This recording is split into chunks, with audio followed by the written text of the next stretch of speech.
I've always wanted to try an African man since they had good genetics. The next day, papers arrived. You guys remember the saying, curiosity killed the cat, right? Yeah.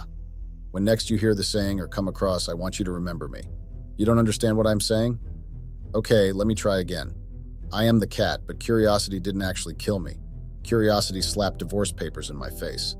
You know, even as I sit here in a motel with my bags and type this, I still can't understand what happened or how it even got to this point. Sure, I shouldn't have been so curious about it, but I couldn't help myself.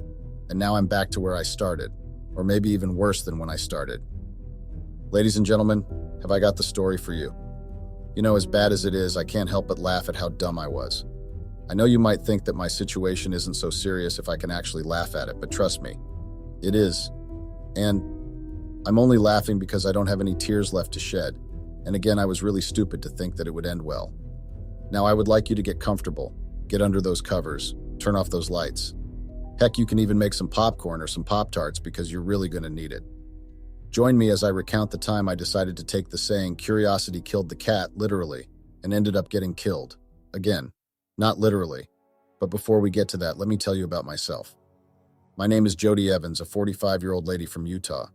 I lost my mom at the age of 3, and it's been my dad and I since then.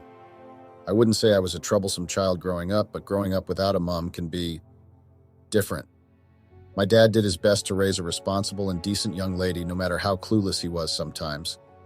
I was an average student in middle school, and luckily I got accepted into the University of Utah to study psychology. You know, I'm not proud to say this, but I actually thought I could use psychology to get out of my predicament, but it just made things a whole lot worse. While I was in school, I was a bookworm and rarely hung out with friends, so I never got to experiment or try new things. Sometimes not trying new things can actually be a good thing. After all, there's no rule that said you must try everything. My friends tried everything within their power to get me to leave my dorm room and go clubbing with them every other night, but I wasn't one to give in to peer pressure. It's funny because it's peer pressure that got me into this mess in the first place. I stayed in school and completely avoided parties till I graduated, but my friends never gave up on me trying crazy things. For the first 2 years after I graduated, I lived with a friend of mine and worked my butt off as a therapist, and that was where I met my husband. Now, before you think that I broke the rule that stated that I wasn't allowed to date my clients, Bill, my husband, well, not for long anyway, was not a client. His friend had come to make an appointment with me, and that was where Cupid decided to shoot his arrows. I initially didn't take notice of Bill because I always placed my work first, but when a guy is always sending flowers, gifts, and chocolate to your office, you tend to start noticing. Now, if I only ignored Bill and all his advances, none of this would have happened. I mean, sure, I would be single and probably have a house full of cats, but hey, at least if I did what I did, then probably I wouldn't have any consequences. I probably would be somewhere with my friends talking and laughing about all this, but sadly, that's not the case. Even my so-called friends are nowhere to be seen. It's funny, actually. I mean, after leading me so close enough to the fire that I got burnt, they just abandoned me. Great. Just great. But anyway, back to my ridiculous tale. So like I said, it would have been better for me if I stayed away from Devin and any other guy, but I didn't. Devin had this charm and certain, I don't know how to explain it, but it just drew me to him. And before I knew what was happening, Devin and I were out on a date and I was laughing my butt off. He was hilarious and really knew how to keep a conversation going. We went to different spots for our dates, and you know what's funny? Well, didn't go to the usual fancy restaurants and all. Oh no. We went on picnics, we went to amusement parks, Chuck E. Cheese, McDonald's, haunted houses, you name it. Now, it wasn't that Devin was a weird or cheapskate, but on our first date, I had told him that growing up, I never attended these places. And it took me a while to realize that he was letting me relive that part of my childhood that was missing. That act alone made me fall harder and deeper in love with him. He once asked me if I had written a bucket list. Now, this should have either said no or being honest with him and given him both of them, but I did the most stupid, well, second most mistake of my life and gave him the bucket list I wrote while I was in high school. Now, you might ask yourself why it is such a bad thing. You see, I had 2 bucket lists, one I made in high school and one I made in college. And I gave him the one I wrote in high school, which had, well, innocent wishes and dreams, but the other one had more, well, mature content. If I had discarded the other one, I would have not been in this situation, but enough of my rambling. Let me continue with my, bittersweet experience. After I gave Devin that list, he made it his life's mission to make sure that all my boxes were ticked, and honestly, I loved him dearly for doing that for me. We dated for 6 months before he popped the question, and I said yes, obviously. We waited another year before we actually got married. He had some business to attend to, and he didn't want any of it to ruin our special day. Ladies, when I tell you that this man gave me the wedding of my dreams, I am not lying. He literally went all out on that day, and to be honest, I was convinced we would go broke after the wedding. I mean, this man literally invited a well-known celebrity to perform at my wedding, and don't get me started on the vows he wrote. I cried so much that day that my makeup artist literally got tired of fixing my makeup. It truly was a beautiful day and night, if you know what I mean. I still get flashbacks of that night, and I always thought nothing could top that, but I was wrong. Oh, I was very wrong. I still don't know what to make of all this because I did not want to do it. I mean, I really didn't want to do it, but then the peer pressure and curiosity just drove me insane. I won't lie, it was an amazing experience, but I was, or rather I took my look for granted, and soon that luck ran out, and a few weeks later, boom, here I am, telling a bunch of people my story. Lol. Oh well. Back to the story, I guess. Now, after we got married, we both took some time off from work to enjoy our honeymoon. And when I say sometime, I meant just a week. Devin worked in a construction company and also traded on the side, so money was never really a problem to begin with. He had a 7-5 job, but he never neglected me or even starved me whenever I needed him. Even when he'd come back and look so worn out, he would still ask me about my day and try to make me laugh before retiring to the bed. Now, Devin and I had agreed to wait for 2 years before trying to get pregnant.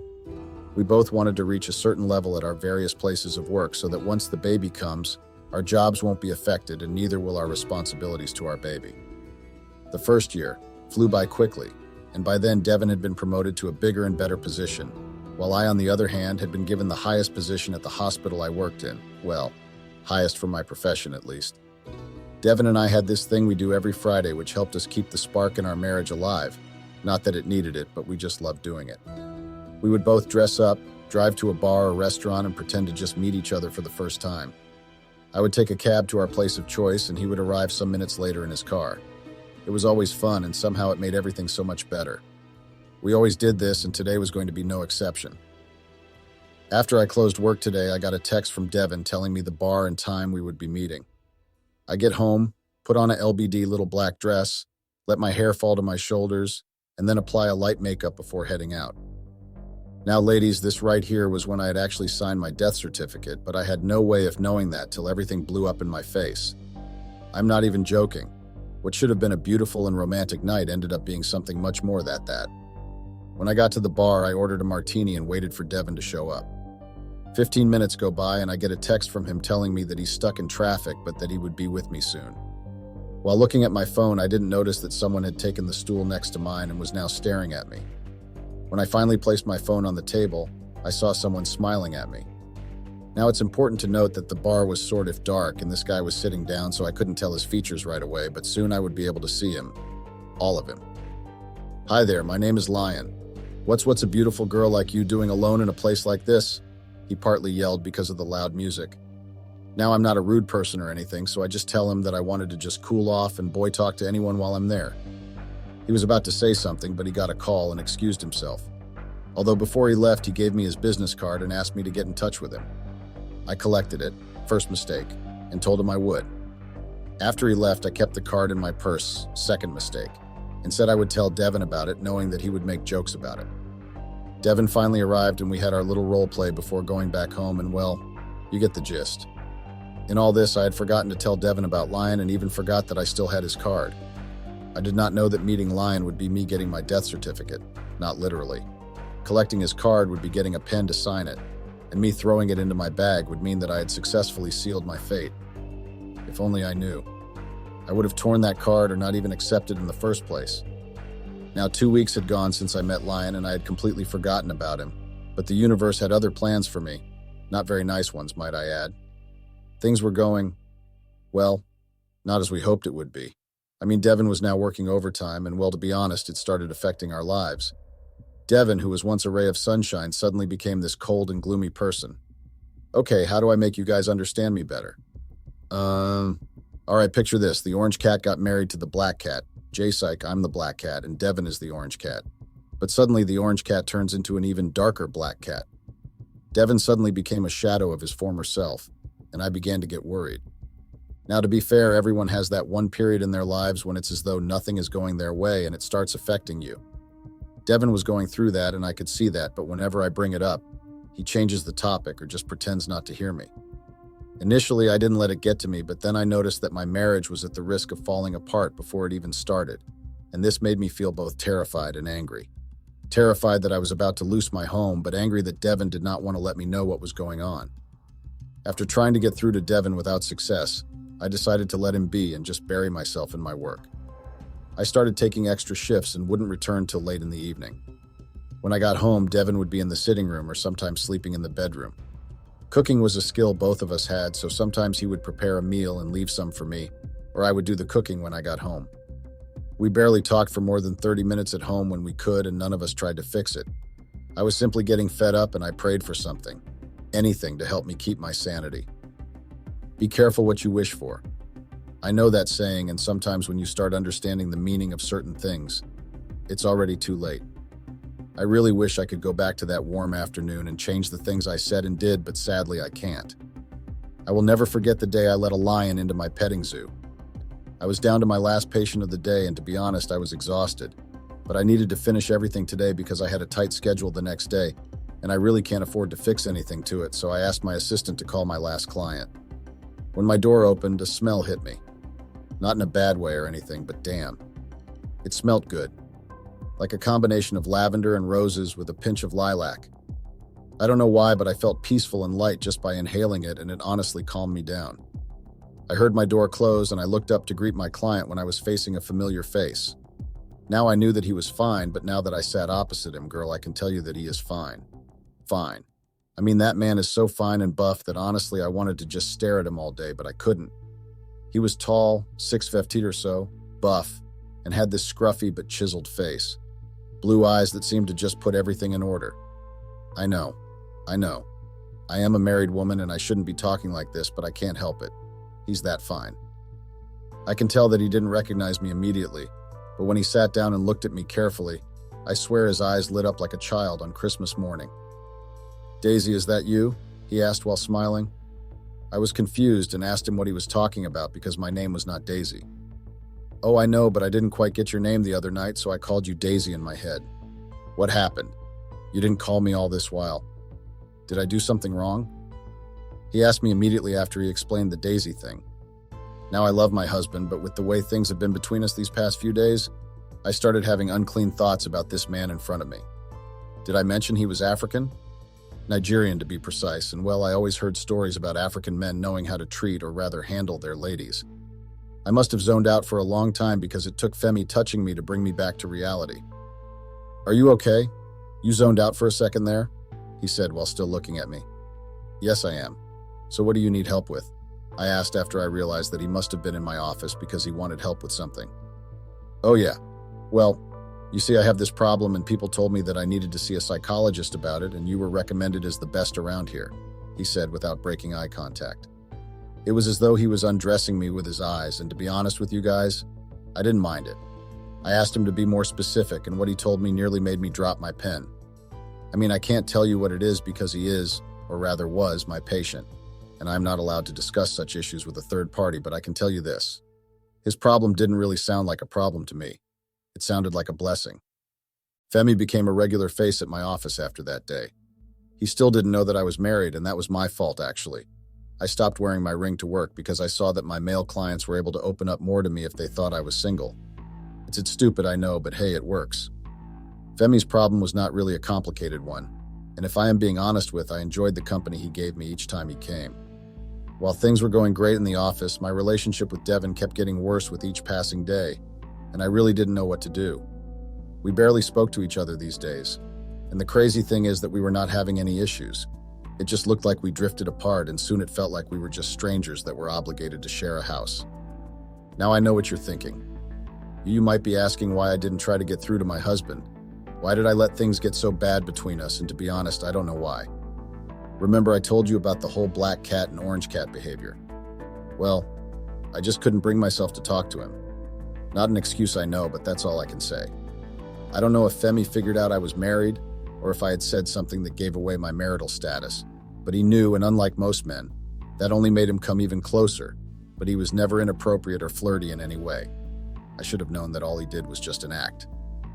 Femi and I became close friends after some time, and he became that guy best friend I always wanted. He was always there when I needed someone to talk to or wanted to vent out my frustration.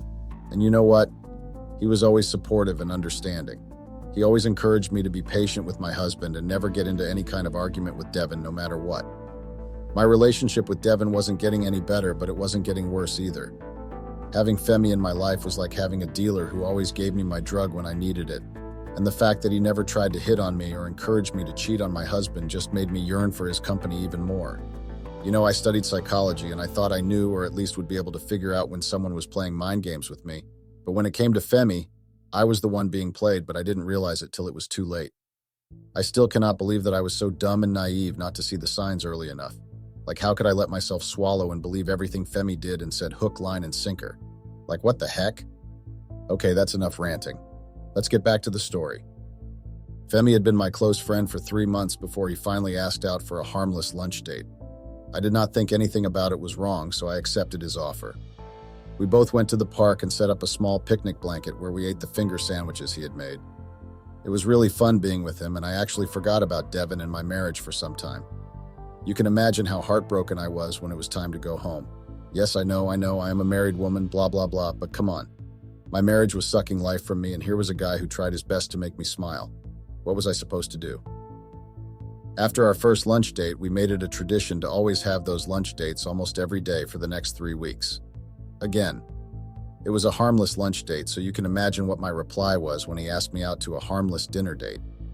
I know that I should have refused and brought up the whole I am a married woman card, but hey, I wanted to laugh, to smile, to feel all giddy inside. Something that Devin had stopped doing to me. So I agreed to go on a dinner date with him.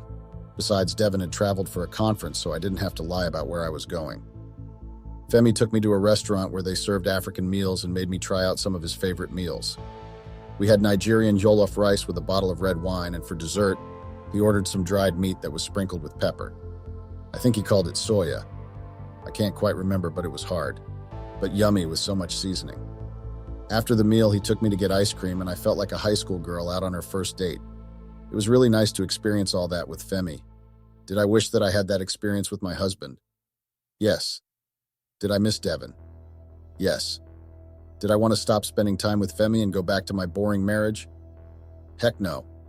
I wasn't ready or willing to give all this away. I mean, I was finally having the time of my life and I was supposed to just give that all up? No thanks.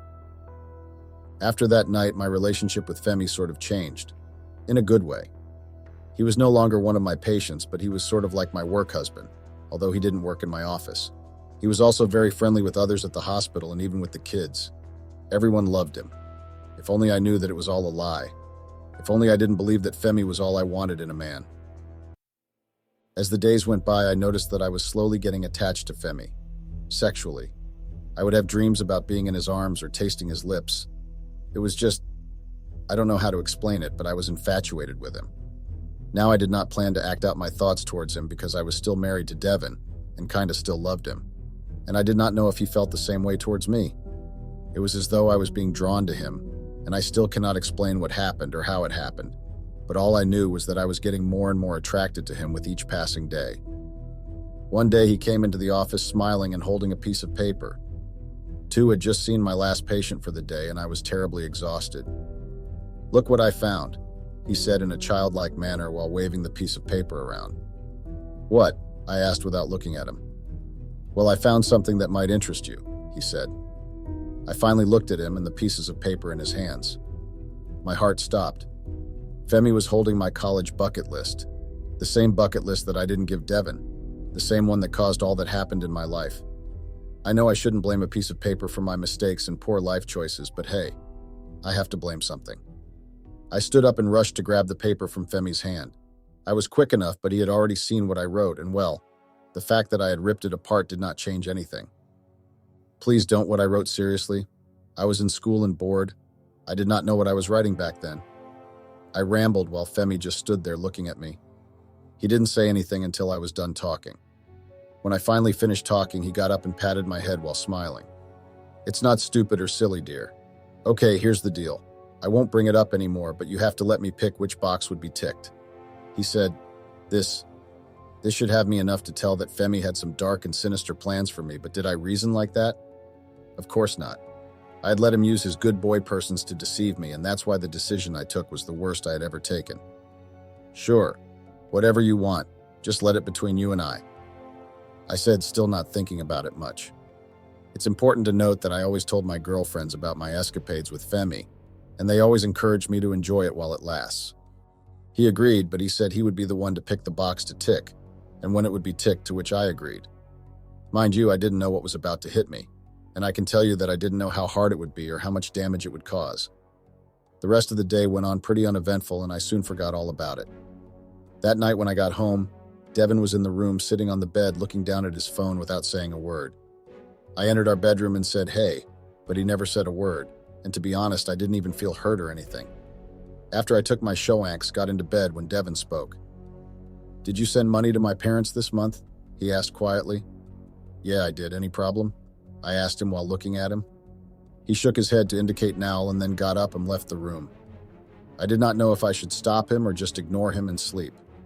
I chose the later, and we were soon past. Me in the bedroom, him on the couch.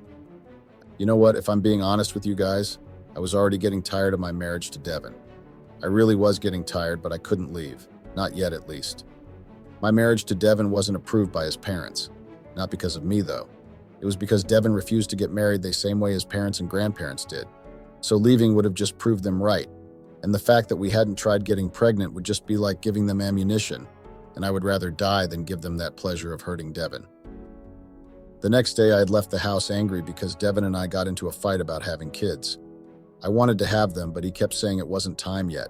We've been married for 3 years now. When will the right time come? I angrily left the house and stormed into the office, only to be met with a confused Femi. "What's wrong?" he asked while licking a lollipop. "Nothing," I muttered while sitting down on my seat before taking some aspirin out of my drawer and putting some in my mouth. I was in a mood the rest of the day, and Femi noticed it, so when my lunch break eventually came, he told me to close up early and follow him. "Huh? Why?" I asked him, but I did not get an answer. He repeated those words to me, and I agreed to do it. After we left the office, we drove to a 7-Eleven, and he had me wait in the car while he went inside. After some time, he came outside with some bags and dropped it in the trunk of his car before getting in the driver's seat.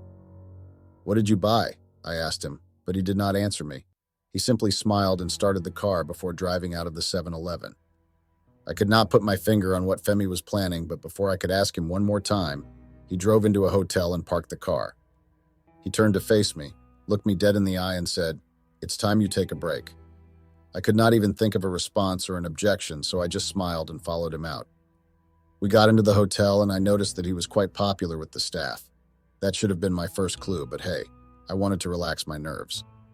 After we got our room key, we walked up to our room, and he said he wanted to take a quick shower. I told him I was going to do the same after he got out. Guys, I have to be honest with you. When we first got here, I did not have any plan or ulterior motive whatsoever. I simply texted Devin that I would not be coming home that day because I needed to cool off, and luckily it was a weekend. Devin simply replied with a K, and I figured he was still upset, but I was not going to let him spoil my mood. I just wanted to relax, binge watch some movies, and spend time with Femi, but the universe, or rather my thoughts, got the best of me that night, and I honestly still regret it, even till this day. When Femi came out of the bathroom wearing nothing but a towel around his waist, I nearly choked on the water I was drinking. I knew he was buff, but Eight never expected to see such chiseled abs in a V-line. Like imagine a Greek god, but as an African. Like his skin literally glowed, and I swear I wanted to lick it. Creepy, I know, but damn, that man was fine as F***CK. When he came out, he asked me to go and shower, stating that the water was good and that it would really help me calm down. I got up and was on my way to the restroom when I tripped on my own shoes. Clumsy, I know. And I don't know why, but the first thing I held onto was Femi's towel. I don't know why I thought it would hold me. I took it down with me, and when I looked up, I was speechless. Like, I did not know that part of the human body could be so beautiful, but it was big, but not like huge. Huge and fat. Is that the word? Like, ladies. You know what I mean? Just looking at it, you can tell how it would feel inside you. I don't know how long I was down there, but I got to my senses when he cleared his throat and asked for his towel. Being red with embarrassment, I slowly got up and went in the bathroom. All the while I was in the shower, I couldn't stop thinking about it. I really couldn't stop. I just wanted to feel it inside me. Wanted him to just take me there and then, but how could I do that? I was married. Besides, don't think I can even bring it to him, so I just decided to let it go. Yeah, that was not going to happen. When I got out of the bathroom, Femi was now in a bathrobe and was talking to someone on his laptop, but I couldn't see the person. Now this is where I made the greatest mistake of my entire existence. I completely ignored whoever was on that laptop and literally jumped on Femi. Yeah, you heard me, I jumped on him and ignored that tiny voice in my head asking me to stop. Femi actually put up a fight, but when I want something, I don't stop till I get it. When he was finally inside me, he let out a soft and low growl. I'm not even joking. It was at this moment that he held me tightly and showed me what it meant to be with an African man. We went on for what felt like forever till he finally came and collapsed on his side of the bed. It was beyond what I expected, and even though I felt guilty, it wasn't because of my marriage. It was because I couldn't do it again. We left the next day, and I could tell that Femi did not want to talk to me for some time, and I actually didn't blame him. I mean, none of us expected what happened to happen, but hey, it happened. When I got home that day, I expected Devin to still be his moody self, but to my greatest surprise, he was different. I mean, he was his old self. The Devin I fell in love with was back. He had that adorable and infectious smile that he always wore on his face when I saw him in the kitchen. When he saw me, he rushed towards me and hugged me so tight I felt he was going to suffocate me. Before I could ask him what was wrong or what he was doing, he held my hand and got on his knees before saying, "Jody, the love of my life, the one who brightens my heart, the woman of my dreams and the source of my laughter. I know that I haven't been the best husband to you these last couple of months, and I am sorry. I was just going through a lot at work, and instead of telling you about my problems, I decided to keep it to myself till I became a ghost of my former self. Please, my love, I know that it would be hard to forgive me for the pain I have caused you, but I swear on my life that I would spend the rest of my life trying to make things right." He stopped to wipe a tear from his eye, but I didn't even let him say anymore. I pulled him up and hugged him tightly. I didn't even realize how much I loved and missed him till that very moment, and I felt like never letting him go. It's Al. All right. I forgive you, and I've really missed you," I said in between tears before breaking down in his arms. We cried ourselves to sleep the next day. Tears of joy, reconciliation, and restoration. Now you might be saying, "Jody, why not tell Devin about Femi? It's important to be honest with him. It would surely strengthen the marriage." Sure it would, but I didn't tell him. Heavens no. I mean, why would I? That would only ruin everything, and I didn't want that. I stopped talking to Femi after that. I mean, why bother, right? Devin was back to his normal self, and as much as being with him was legendary, I wasn't about to risk my marriage. 2 weeks later, I come home to meet an empty home. I figured that Devin was working late that day, so I decided to freshen up and get dinner started. I walked in our room and saw some mail on our bed. I decided to check it out after having a shower. After my shower, I decided to go through the mail, and I saw one that had my name on it. Curious as to what the letter holds, I tore it up, and the contents made my blood run cold. I can't even bear to go through it again, but I'll tell you the contents. He wrote, "Dear Jody, by the time you read this letter, I should have been long gone. Joe, I truly loved you, and I was ready to do anything to make you happy. I know that I grew distant, but I soon realized my mistake and came back to you, but I guess I was too late. Jody, you stood there that night, listened to my apology, and did not think it right to tell me about your adventures with my brother. I am beyond speechless because I never expected you to stoop so low as to sleep with my stepbrother. Are you confused? I'm talking about Femi. Yes, Femi and I are related, but you never met him because he had been in Aruba with his family and had just returned to the country. The day he met you at the club, or rather bar, he told me, and I expected you to tell me, but when you didn't, I expected that you would have forgotten about him. But then he came to your office and your little friendship began. I was the one who asked him to come to you because I know he would get the best from you, but you still did not tell me about him. I was giving you the benefit of the doubt till you shattered the love I had for you and even spat on my face. You know my brother has a had time controlling his urges, especially when the woman takes him by surprise, but you still did that. How do I know? I was on call with him that night, but I shifted to get a pendant I bought for you and show Femi. When I came back, what did I meet? My wife on top of my brother, clearly having the time of her life, but it's all right. So here's how it's going to be now. I sent a copy of your wonderful sex tape to both our families and your employers, as well as upload it for the world to see how you truly are. Then I hope you know that Femi has chlamydia, and now you have it as well. You know, I'm actually laughing as I write this because I clearly dodged a bullet. But that, by the way, and to end this letter, I've attached the divorce papers and I've signed on my side. I expect to get it back in the next 2 days. I wish you all the gifts Hades has to offer. Ciao. Devin. They say once you go black, you can never go back. It's true, you know. I tried black and now I can't go back. Not to Devin. Not to Femi. Not to my work. Not even to my family. Thanks for reading, guys. I'm off to sign my divorce papers.